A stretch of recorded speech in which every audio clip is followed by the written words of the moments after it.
Halo semuanya, hari ini kita akan pelajari materi bab pertama ekonomi kelas 11, yaitu tentang pendapatan nasional. Di pertemuan pertama ini akan ada 4 pokok bahasan. Yang pertama yaitu pengertian pendapatan nasional, yang kedua manfaat perhitungan pendapatan nasional, yang ketiga faktor-faktor yang mempengaruhi pendapatan nasional, dan yang keempat komponen pendapatan nasional. Nah, sebelumnya apa kalian tahu apa itu pendapatan nasional? Kita langsung aja ya ke pengertian pendapatan nasional. Jadi, pendapatan nasional itu keseluruhan jumlah pendapatan yang diperoleh semua masyarakat yang tinggal di suatu negara dalam kurun waktu tertentu. Nah, biasanya perhitungan pendapatan nasional ini dalam periode 1 tahun. Nah, karena ini merupakan keseluruhan jumlah pendapatan yang diperoleh semua masyarakat di suatu negara, jadi semakin tinggi pendapatan masyarakatnya, maka pendapatan nasionalnya pun bisa semakin tinggi. Kita masuk ke pokok bahasan yang kedua, yaitu manfaat perhitungan pendapatan nasional. Yang pertama, untuk mengetahui struktur perekonomian suatu negara. Yang kedua, membandingkan perekonomian antar negara. Yang ketiga, mengetahui perkembangan perekonomian dari tahun ke tahun. Jadi, dengan adanya data pendapatan nasional setiap tahun, maka suatu negara bisa dengan mudah melihat perkembangan pendapatan nasional dari tahun ke tahun, apakah mengalami kemajuan atau kemunduran. Dan yang keempat, pedoman bagi pemerintah untuk mengambil kebijakan yang berkaitan dengan perkembangan ekonomi nasional. Pokok bahasan selanjutnya yaitu faktor-faktor yang mempengaruhi pendapatan nasional. Yang pertama, kualitas sumber daya manusia. Tenaga kerja yang unggul dan memiliki kompetensi sesuai dengan bidang pekerjaannya dapat menerima upah yang lebih tinggi. Nah, ketika pendapatan masyarakatnya tinggi, maka pendapatan nasionalnya pun akan tinggi. Tentunya, pendapatan yang diperoleh masyarakat yang memiliki keahlian dan yang tidak memiliki keahlian berbeda dong. Contohnya, jika di negara-negara maju, mengapa pendapatan nasional lebih tinggi? Karena mayoritas masyarakatnya memiliki pendapatan yang tinggi, karena mereka memiliki pendidikan yang tinggi dan keahlian. Dan yang kedua, keadaan sumber daya alam. Semakin banyak sumber daya alam suatu negara dan digunakan untuk memproduksi, maka akan menghasilkan keuntungan yang melimpah. Kenapa bisa menghasilkan keuntungan melimpah? Karena dengan memiliki sumber daya alam yang banyak, maka negara tersebut akan mampu melakukan ekspor sehingga memperoleh keuntungan yang banyak. Dan yang ketiga, ketersediaan modal.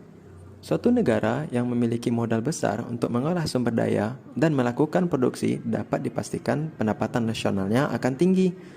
Nah, ini hampir sama dengan yang sumber daya alamnya banyak ya. Jadi ketika suatu negara memiliki modal yang besar, maka dia akan melakukan produksi yang banyak. Jadi dia bisa memperoleh pendapatan yang tinggi.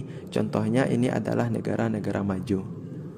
Nah, sekarang lanjut ke pembahasan yang keempat, yaitu tentang komponen pendapatan nasional.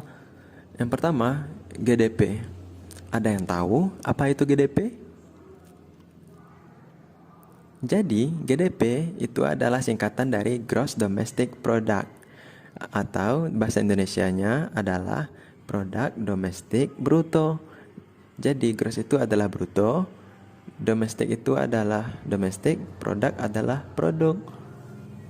Jadi, GDP ini adalah jumlah seluruh produk berupa barang dan jasa yang dihasilkan oleh warga di suatu negara, baik warga negara itu sendiri maupun warga negara asing dalam waktu 1 tahun.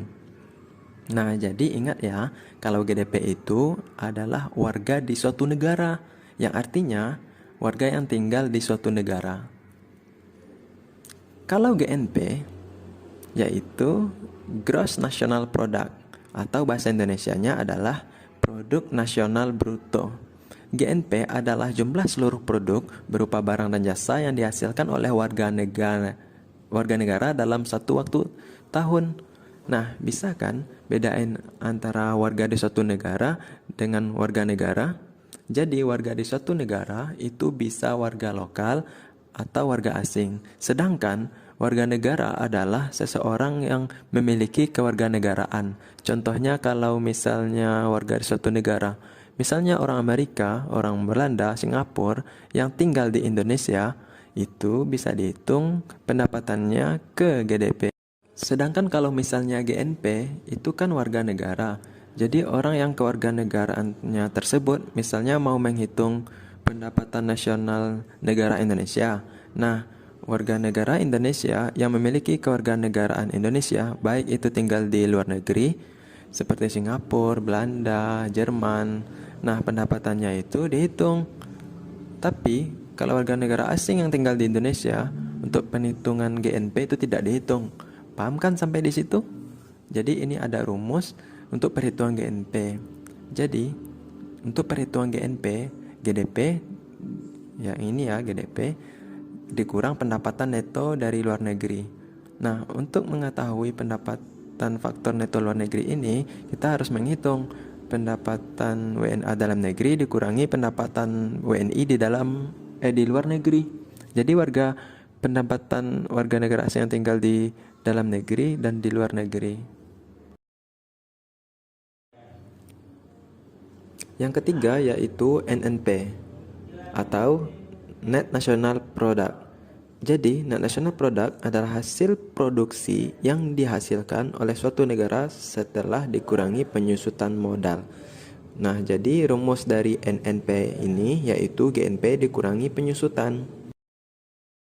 Selanjutnya, NNI atau Net National Income.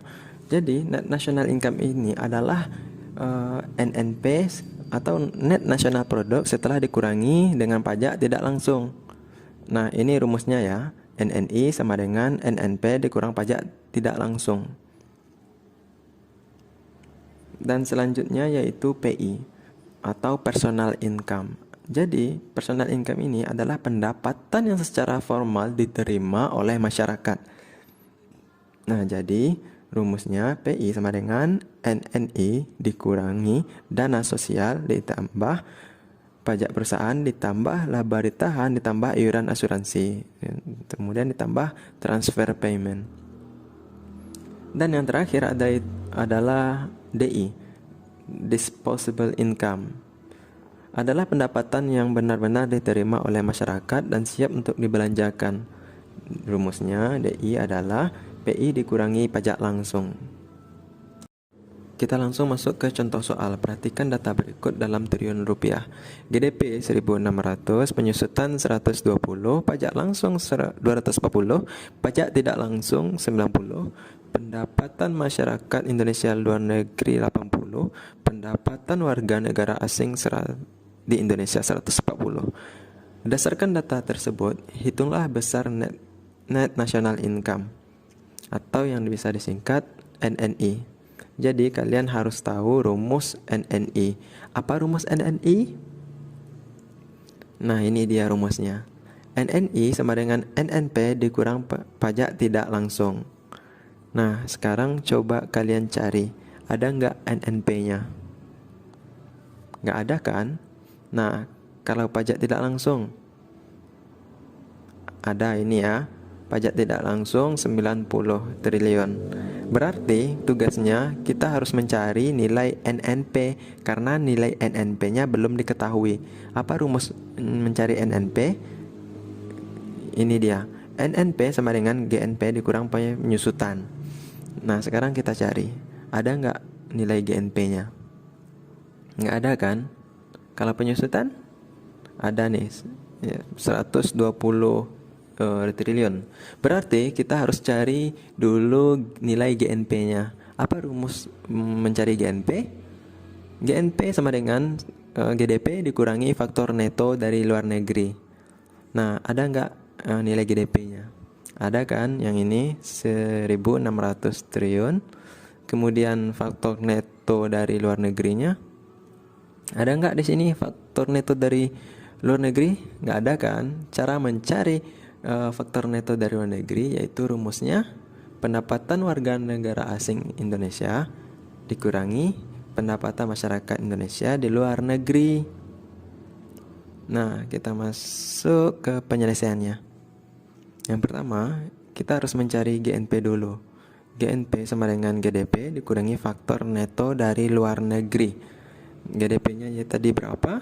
1.600 dikurangi 140 dikurang 80, yaitu pendapatan warga negara asing di Indonesia dikurangi pendapatan masyarakat Indonesia di luar negeri.